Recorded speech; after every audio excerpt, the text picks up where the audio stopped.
Assalamualaikum warahmatullahi wabarakatuh. Perkenalkan, nama saya Rian Aditya Pratama dari kelas 10 IPA 1. Di sini saya akan menjelaskan tentang perkembangan Islam di Indonesia. Perkembangan Islam di Indonesia terdapat 3 teori tentang masuknya Islam ke Indonesia, yakni Persia, teori Gujarat, dan Arab. Terlepas dalam perbedaan selama bertahun-tahun, dan terdapat kesamaan di antara teori ketiga tersebut.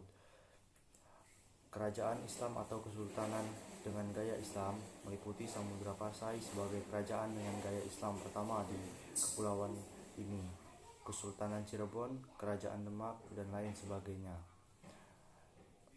Islam selalu diperkenalkan dengan berbagai negara yang berada di dunia Timur Tengah, Asia, Afrika, dan Eropa. Sejak zaman Nabi Muhammad SAW, dalam agama Islam telah menyebar di berbagai negara, bahkan setelah kematiannya pada tahun 632 Masehi. Syiar dari agama Islam terus dilakukan dengan para khalifah dan para pemimpin lain dari dinasti Islam.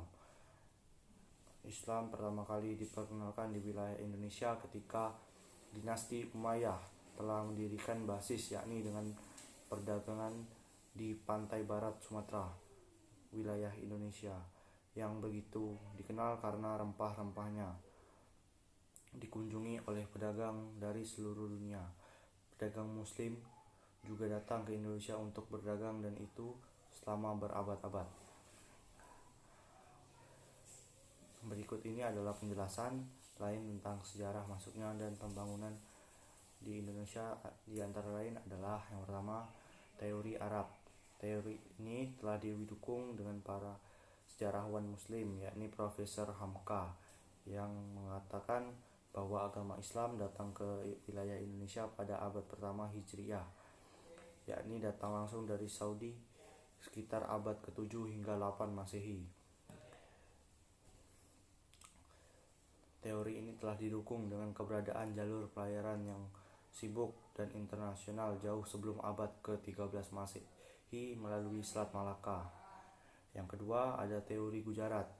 Surya Negara telah berpendapat bahwa dasar teori ini tersebut mungkin dapat didasarkan pada Snow Hurgronj dalam bukunya, yakni I Revue de History des Religieux dan R. Arabia Atlas Indies Nederlandises. Terdapat 3 alasan mengapa Snow Hurgronj telah memusatkan keyakinan pada Gujarat. Berikut merupakan penjelasannya. Yang pertama, hubungan dalam perdagangan jangka panjang antara wilayah Indonesia dan wilayah India. Yang kedua, tidak banyak fakta yang menjelaskan dalam peran orang Arab yang telah penyebaran di Islam Indonesia. Yang ketiga, terdapat tulisan yang tertua tentang agama Islam di Sumatera. Yang selanjutnya ada teori ketiga, yaitu teori Persia.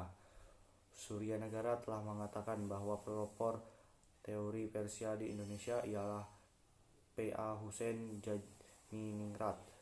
Telah didukung dengan keberadaannya budaya, yakni meliputi budaya Persia, terasa seperti model arsitektur dan sebagainya pada komunitas Islam di Indonesia.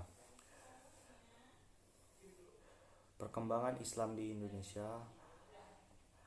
Agama Islam yang telah masuk ke wilayah Indonesia tentu saja dapat mengubah budaya di Indonesia. Budaya lokal yang sudah di Indonesia sejak lama mulai berubah dengan budaya Islam.